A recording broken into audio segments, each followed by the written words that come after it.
मेरे प्रिय साथियों, आपको बहुत बहुत आशीर्वाद, बहुत सारा स्नेह। आप सब मेरे परिवार के हिस्से हैं। कैसे हैं आप लोग?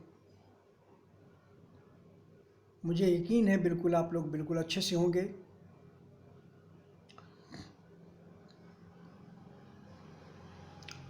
साथियों, आज एक सज्जन ने हमें कमेंट्स किया और कमेंट्स में पूछा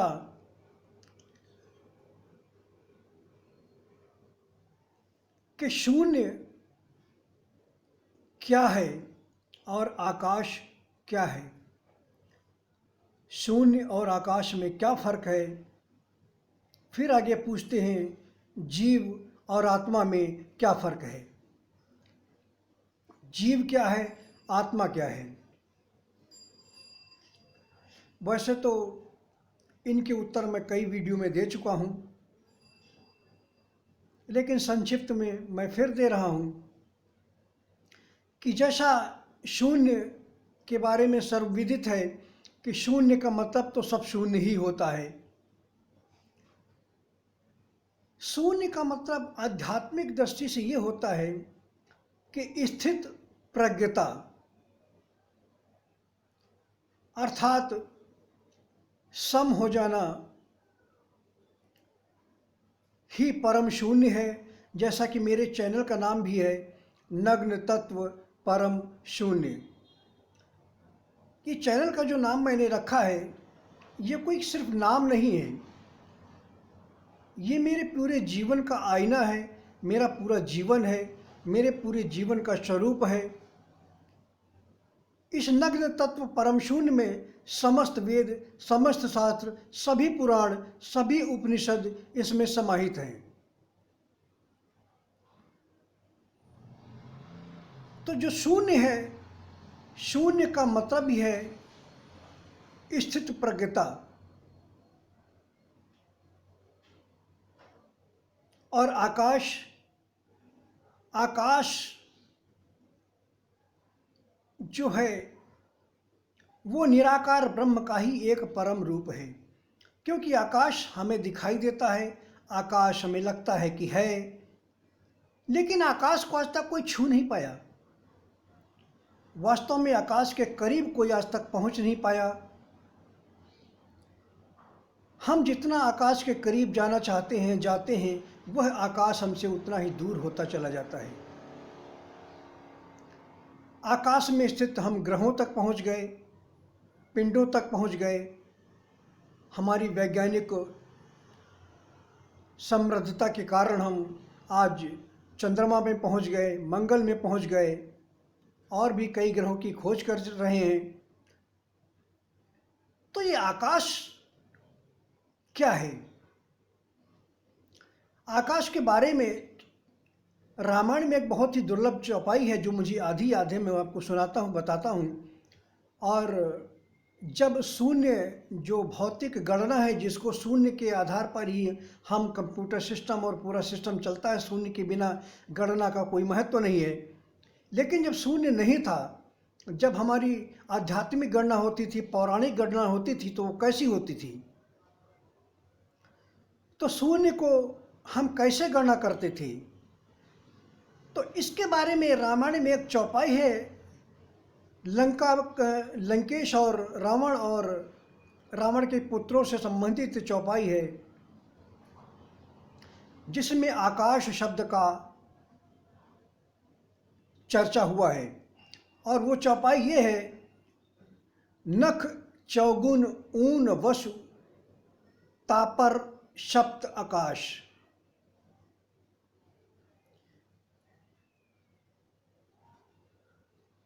इनके घर में, रावण के घर में इतने पुत्रों ने एक साथ मूल नक्षत्र में जन्म लिया था। अब ये नख चौगुन ऊन वसु तापर सप्त आकाश, इसका क्या अर्थ है? कैसे गणना होती थी पहले? तो नख चौगुन मतलब हमारे नाखून कुल मिलाकर 20 हैं, 20 उंगलियां हैं, 20 हाथ और पैर की मिलाकर 20 उंगलियां हैं। और 20 उंगलियों में 20 नाखून हैं। तो इस चौपाई के पहले शब्द हैं नख चौगुन, अर्थात जो हमारे नाखून हैं उनके 4 गुना, अर्थात 20 चौके 80। नख चौगुन ऊन वशु, अर्थात 80 तापर सप्त आकाश, उस पर सप्त आकाश यानी 8 वशु, तो ये 87 हो गए। और तापर सप्त आकाश यानी उसके आगे फिर 7 शून्य लगाए गए। तो ये जो आकाश शब्द है ना, नख चौगुन ऊन वशु तापर सप्त आकाश, तो ये जो शून्य है ना, शून्य की गणना पहले आकाश से होती थी, अर्थात नख चौगुन ऊन वशु तापर सप्त आकाश। इतने मूल नक्षत्र में एक ही समय में रावण के घर में पुत्र जन्मे थे जिनका योग होता है नख चौगुन ऊन वशु तापर सप्त आकाश, अर्थात 20 चौके 80 और उस पर सप्त आकाश 7 वशु और उसके आगे फिर 7 शून्य, अर्थात 87 करोड़ पुत्रों ने एक साथ जन्म लिया था रावण के घर में मूल नक्षत्र में। 87 करोड़ पुत्रों ने एक साथ जन्म लिया था मूल नक्षत्र में रावण के घर में। इसलिए रावण ने जब देखा कि ये 87 करोड़ पुत्र हमारे मूल नक्षत्र में जन्मे हैं, जो उसे लगा कि ये हमारे सर्वनाश का कारण बनेंगे, तो उसने 87 करोड़ मूल नक्षत्र में इन जन्मे पुत्रों को समुद्र में उसने फेंकवा दिया था। उनकी मृत्यु के बाद इन 87 करोड़ रावण के मूल नक्षत्र में जन्मे पुत्रों को शांति नहीं मिली, इनको मुक्ति नहीं मिली, और ये कुछ वर्षों पूर्व मुझसे संपर्क किए, मेरे अंतरिक्ष में मेरे दैवीय कनेक्शन में रात्रि में आए और इन लोगों ने मुझसे बातचीत की। इन 87 करोड़ में से जो प्रमुख भाई थे उन्होंने मुझसे बात की और बताया कि मैं रावण के घर में मूल नक्षत्र में एक साथ 87 करोड़ पुत्र जन्मे थे, जिनको रावण ने मूल नक्षत्र में जन्मने की वजह से समुद्र में फेंकवा दिया था, जिसकी आज तक हमें सद्गति नहीं प्राप्त हुई, हमें मुक्ति प्राप्त नहीं हुई। और हे प्रभु, आप हमें अपने हाथों का प्रसाद खिला दीजिए, जिससे कि हमारी मुक्ति हो सके, हमारा कल्याण हो सके। तब हमने इनको प्रसाद ग्रहण नहीं करवाया था। 1-2 साल और बीत गए इनकी बातचीत के बाद। उसके बाद फिर एक बार मुझसे संपर्क किए कि हे प्रभु, हमें अपने हाथों का प्रसाद ग्रहण करवा दीजिए, हमें मुक्ति दे दीजिए। तब हमें इन पर दया आ गई और हमने इनको प्रसाद ग्रहण करवाया, और उसके बाद इन 87 करोड़ जो मूल नक्षत्र में जन्मे रावण के पुत्र थे, इनको हमने मुक्ति प्रदान की। तो ये जो शून्य शब्द का प्रयोग और आकाश शब्द का जो प्रश्न किया गया है, तो शून्य, आकाश को ही शून्य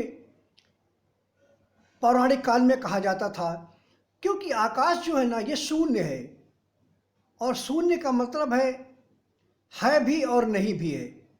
जैसे कि मैं इस समय पृथ्वी पर मानव रूप में अवतरित हुआ हूँ, परंतु वास्तव में मैं आपको दिखाई दे रहा हूँ, आपसे बातचीत कर रहा हूँ, सब कुछ कर रहा हूँ, लेकिन सच्चाई ये है कि मैं पृथ्वी पर होकर भी मैं यहाँ नहीं हूँ।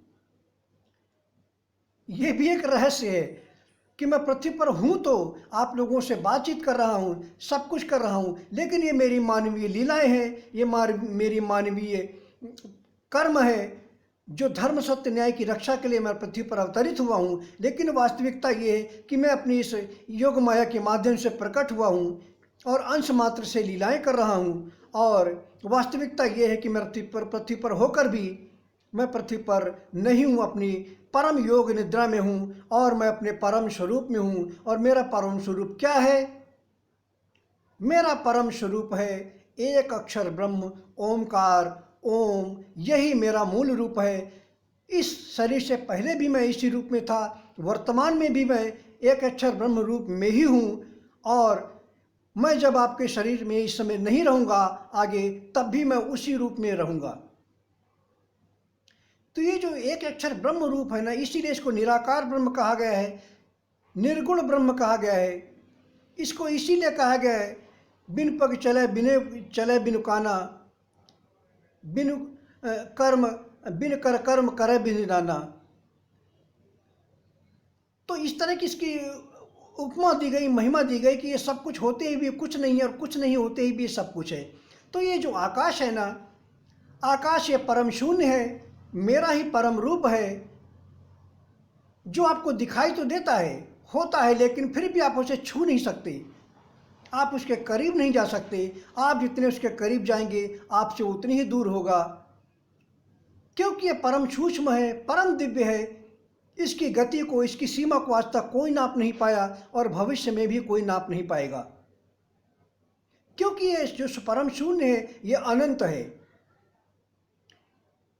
तो इसीलिए मैंने 87 करोड़ जो रावण के पुत्र थे इनका मैंने विवरण दिया, क्योंकि पहले गणना इसी तरह से होती थी और शून्य को आकाश के माध्यम से ही प्रदर्शित किया जाता था। तो ये मेरे जो भक्त हैं उनके प्रश्न का ये पहला उत्तर है। उसके बाद उन्होंने पूछा कि जीव और आत्मा क्या है। जीव जो वर्तमान में जब जो एक आत्मा होती है, जीवात्मा होती है, जब वो कामनाओं के संपर्क में आ जाती है, जब कामनाओं से घिर जाती है, तो वह जीवात्मा हो जाती है।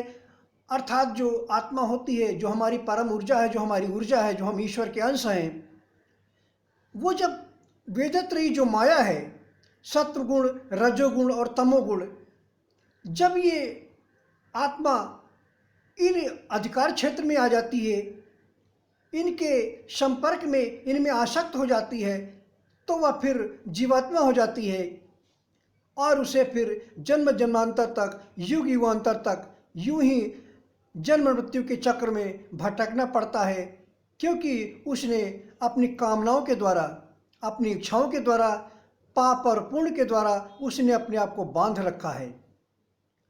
जब तक कोई जीवात्मा पाप और पुण्य की सीमाओं से परे नहीं जाती, तब तक वह जीवन मुक्त नहीं हो सकती।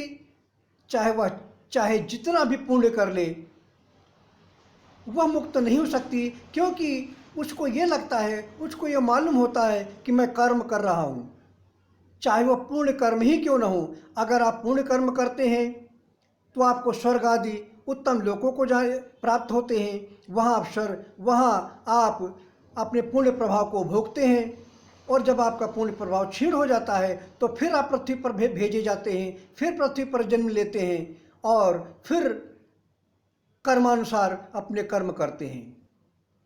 तो जो मोक्ष है ना, इसके बारे में हमने कई बार एक्सप्लेन किया है, कई वीडियो दिए हैं, फिर बता रहा हूँ कि ये जो मोक्ष है ना, इसमें दो शब्द हैं, मोह और अक्ष।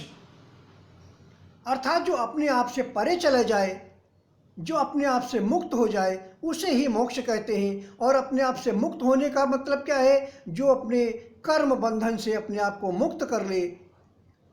और कर्म बंधन से कोई मुक्त कैसे होगा? कर्म बंधन से तभी वो मुक्त होगा जब उसको ये लगेगा, जब उसकी अंतरात्मा ये स्वीकार करेगी कि मैं पृथ्वी पर आया तो हूँ, मैं कर्म भी कर रहा हूँ, लेकिन ये मेरे कर्म, मेरे कर्तव्य कर्म हैं, मैं अपने इन कर्मों को अनासक्त भाव से कर रहा हूँ,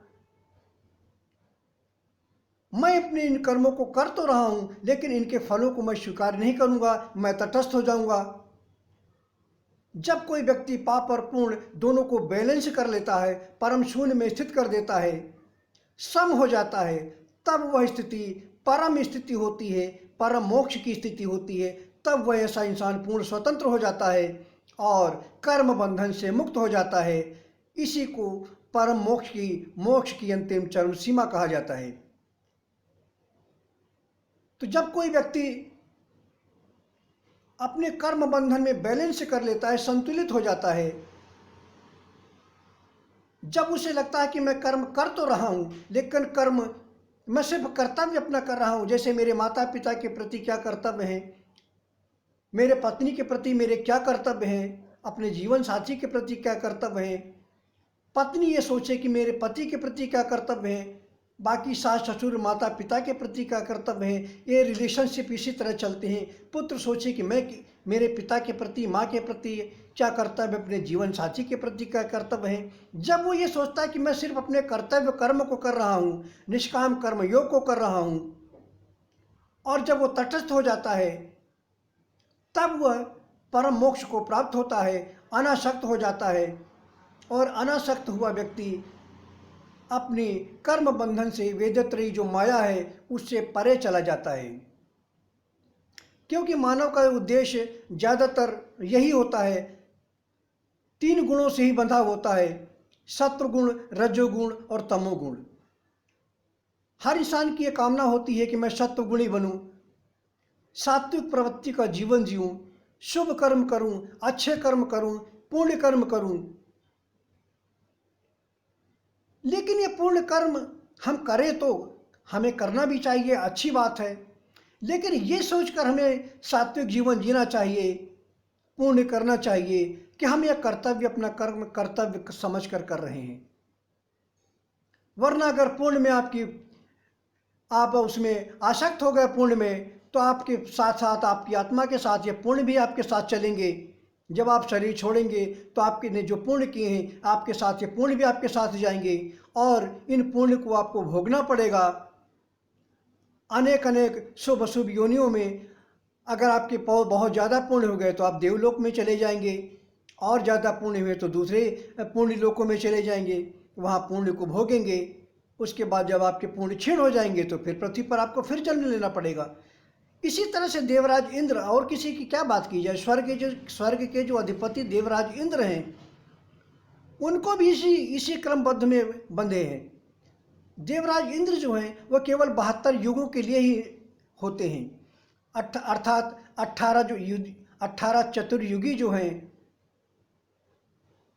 उनका ही अधिपति देवराज इंद्र होते हैं। 18 चतुर्युगी समाप्त होने के बाद देवराज इंद्र को भी अपना पद छोड़ना पड़ता है, उनको भी धरती पर जन्म लेना पड़ता है, उनको भी हमारी आपकी तरह कर्म करना पड़ता है, और इसी तरह कर्म बंधन में उनको भी जीवन जीना पड़ता है। तो जो देवताओं के जो राजा इंद्र हैं वो भी सिर्फ 18 चतुर्युगी अर्थात सिर्फ 72 युगों के लिए ही उनका कार्यकाल होता है। उसके बाद वो अपने पद से मुक्त हो जाते हैं, उनको फिर अपने कर्मानुसार अपने कर्म करने के लिए पृथ्वी पर जन्म लेना पड़ता है। यही हाल ब्रह्मा का भी है। आप लोग सोचते हैं कि ब्रह्मा परम परमात्मा है, भगवान है, रचयिता है सृष्टि के, लेकिन ब्रह्मा की भी उम्र है, ब्रह्मा की भी 100 वर्षों की ब्रह्मा की उम्र है, लेकिन इस 100 वर्षों में अरबों युग बीत जाते हैं। 1000 चतुर्युगी का ब्रह्मा का एक दिन होता है, और इसी तरह से 1000 चतुर्युगी का ब्रह्मा जी का एक रात्रि होती है।